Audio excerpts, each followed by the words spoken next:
Hello and welcome back to Quick Tips. In today's video, we're going to talk a little bit about taking your AI-generated transcript here in Premiere Pro and turning it into captions that you can use on various platforms.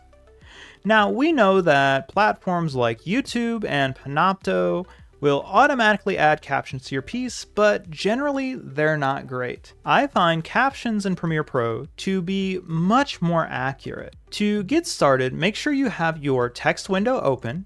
If you don't see that, it's simply Window, and then Text. In our text window, we're going to select Captions. It now says there are no captions available.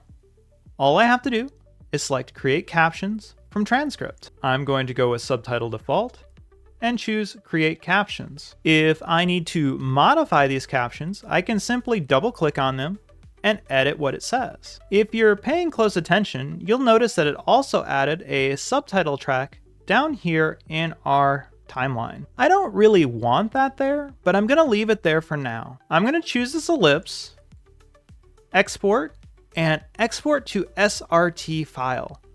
An SRT file works well with YouTube and Panopto, as well as other platforms. When I finish, I'm gonna go ahead and turn off the little eyeball next to the subtitle track because I don't necessarily want that in my piece. As you can see, modifying and downloading these captions is really easy and a great way to make your video content more accessible. Be sure to always check the accuracy of your captions because sometimes auto-generated captions can say the weirdest things.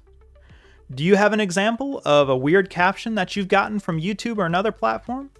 If so, share it in the comments below. I'd love to hear it. That's it for this week. Hope to see you again next week for another quick tip.